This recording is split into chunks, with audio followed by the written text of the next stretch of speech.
بسم اللہ الرحمن الرحیم۔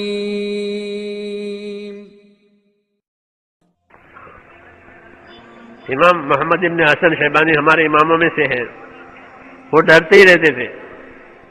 لوگ آپ اتنے ڈرتے ہیں کہ ہاں کہ آپ نے تو اتنے علمی خدمت کی ہے، اتنے مسائل کا استنباط کیا ہے، بڑی بڑی آپ کی کتابیں ہیں اور ایک بڑی امت آپ کے مسلک پر چل رہی ہے، کتنا بڑا اجر ہے کہ ہاں بڑا اجر ہے، مگر انہوں نے میری گردن کو پھول بنایا ہے، اب وہ میرے استنباط پر عمل کریں گے، پتہ نہیں صحیح نکلے مجھے پوچھو گی۔ ہاں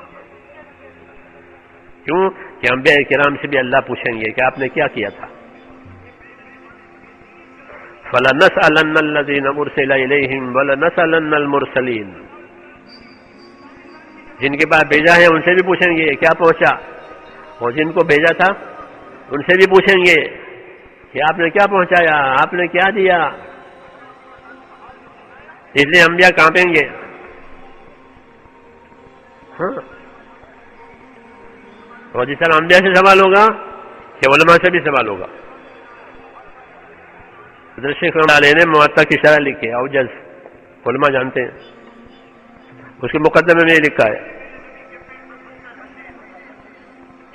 اس کے مقدمے میں لکھا کہ جس طرح انبیاء سے سوال ہوگا امت کے علماء سے بھی سوال ہوگا کہ آپ کیا کر کے آئے،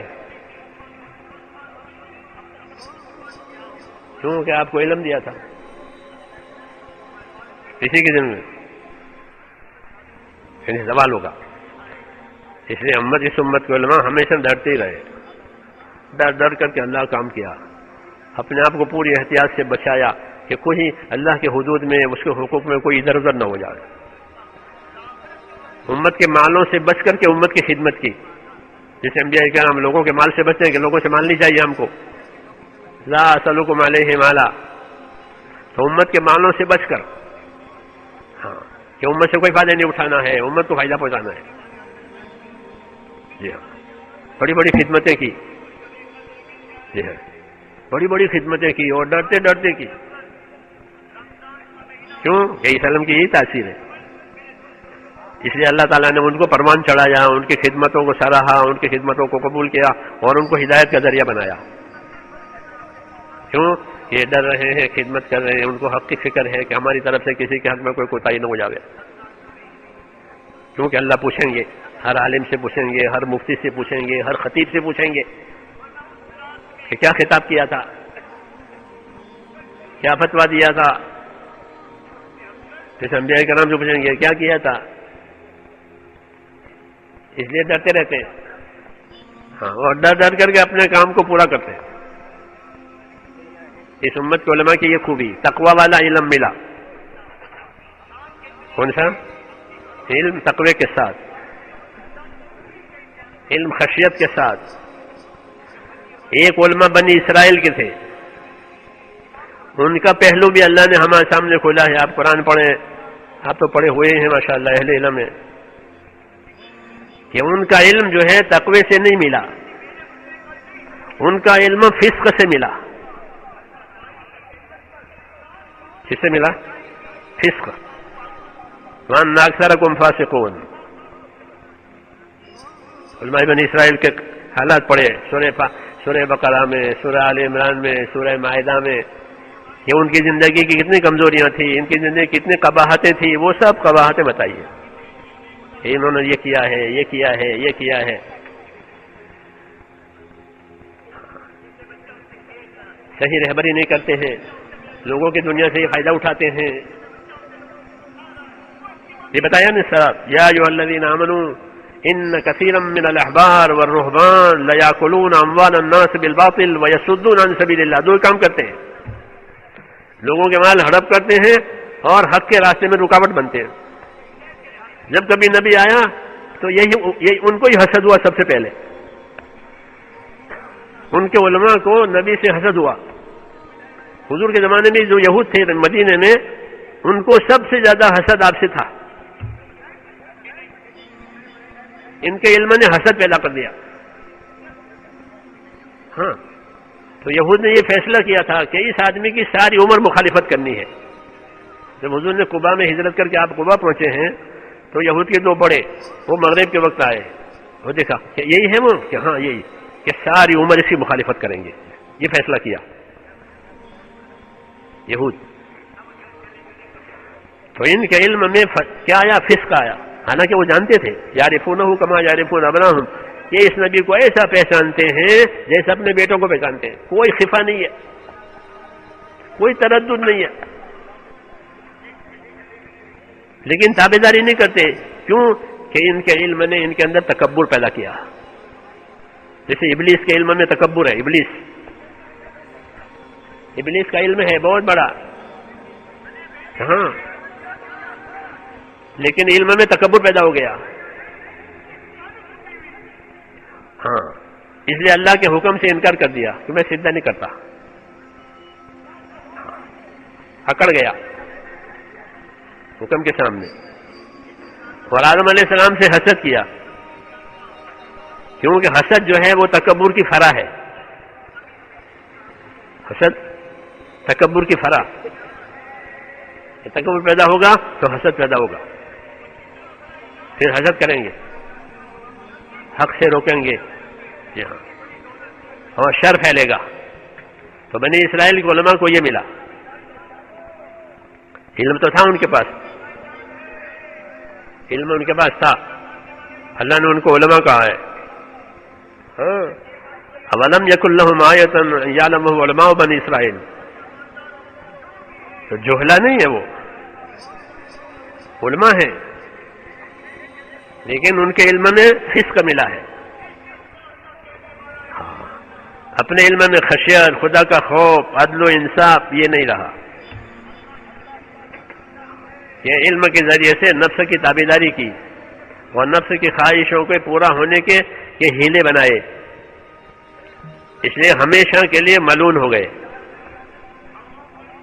کیا ہو گئے؟ ملعون ہو گئے. لعن الذین کفروا من بنی اسرائیل، یہ ملعون ہوئے ہیں. علم بھی آیا، لعنت بھی آئی.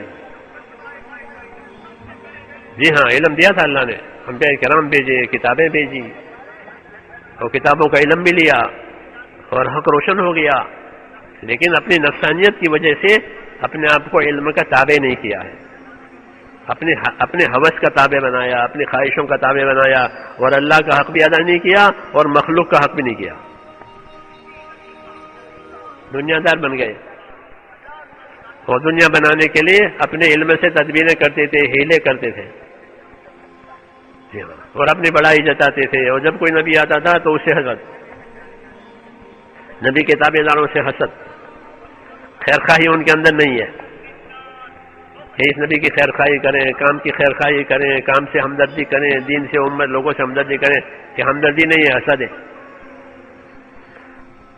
ہاں، تو جب علم کا استعمال صحیح نہیں ہوگا تو دوسری صفتیں پیدا ہوگی کہ دنیا کی لالچ بڑھ جائے گا، پھر حسد بڑھ جائے گا، اپنی بڑائی بڑھ جائے گی، اور یہ حق کے راستے میں زبردست رکاوٹ بنیں گے.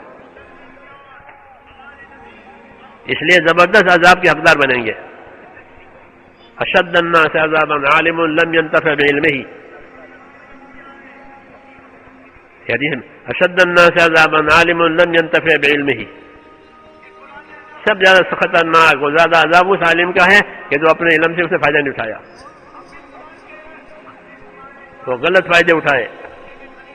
تو اللہ نے بنی اسرائیل کے علماء کا حال بھی ہمارے سامنے رکھا کہ جو حقوق کی معرفت کے لیے آیا تھا انہوں نے اپنے نفس پروری میں اس کو لگایا، اپنی بڑائی، اپنی برتری، پھر دنیا سے لوگوں کی دنیا سے فائدہ اٹھانا، اور حق کے ساتھ حسد کرنا، حق کے راستے میں رکاوٹ بننا. صد عن سبیل اللہ، ٹھیک ہے، صد عن سبیل اللہ، اللہ کے راستے میں رکاوٹ. صد یصد، لازم متعدی دونوں استعمال ہوتا ہے مصدر، خود بھی روکتے ہیں دوسروں کو بھی روکتے ہیں، یہ کرتے تھے، اس لیے ملعون ہو گئے. تو ان کی باتیں اللہ تعالیٰ نے اس امت کے سامنے بطور عبرت کی رکھی ہے تاکہ ان کو احتیاط ہو کہ یہ راستہ نہ کھلے اپنے اوپر، بلکہ اپنے آپ کو اپنا علم کا تابع بنانا. ہاں، ایک ایک سنت کہ وہ ہمارے عمل میں آئے گی، ایک ایک سنت کہ اس کی ہم تبلیغ کریں گے. کیوں کہ وہ عمل کرنے کے لیے اور پہنچانے کے لیے ہے, دو ہی ہے, اور کیا کرنا ہے.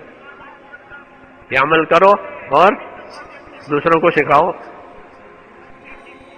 کہ پھر کہ وہ لعنت سے بچے ہوئے ہیں. الدنیا ملعون وملعون ما فيها الا ذکر اللہ وما والا وعالما ومتعلما. کہ اللہ کا ذکر یعنی اللہ کی اطاعت, اور اللہ کی اطاعت کی رہبری کے لیے اللہ کا علم, کہ یہ ہے کہ پھر یہ لعنت سے بچے ہوئے, یہ رحمت میں ہے, نہیں تو لعنت میں ہے. تو بنی اسرائیل کے علماء لعنت میں گئے ہیں. یہ بہت بڑا پہلو اللہ تعالیٰ نے ہمارے سامنے کھولا ہے کہ علم کا کیا تقاضا ہے. علم کا کیا تقاضا ہے؟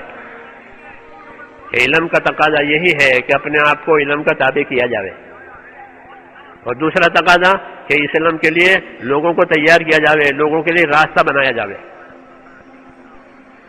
ایسی محنت ہو جائے کہ لوگ اس راستے پر چلیں. جیسے حکومتیں پل بناتی ہے, سڑکیں بناتی ہے, پہاڑ چھیدتی ہے, پہاڑ چھیدتے ہیں سڑک بنانے کے لیے, پہاڑ چھیدیں گے, اور پانی ہے تو پل قائم کریں گے تاکہ لوگ جائیں آئیں. ایسے علماء کی خدمت کہ محنت کر کے ایسا راستہ بناویں کہ لوگ آسانی سے اس پر چل سکیں, غریب امیر تاجر ہر ایک اس راستے پر چلے. پہلا طبقہ علماء کا صحابہ کرام کا ہے.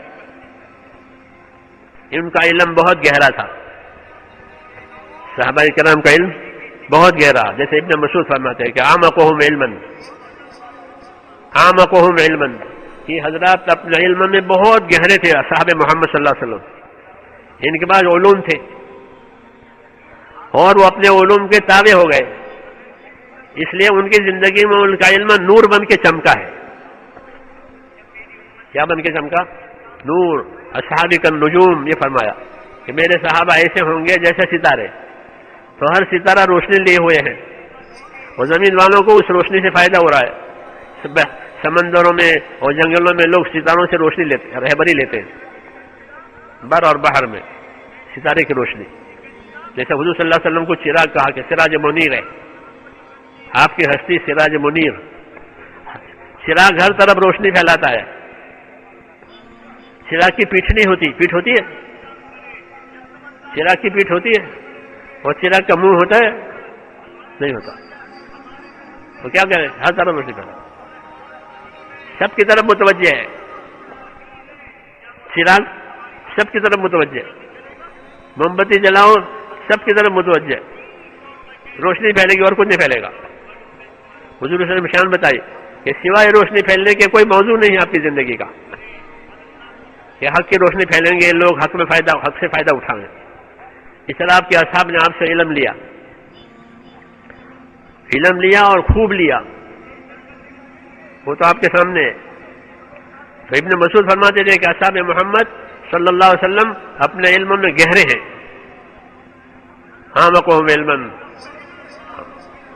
اس لیے ان کے راستے پر آؤ, ان کے اخلاق سے اخلاق میں لاؤ, ان کے عادات سے عادات میں لاؤ.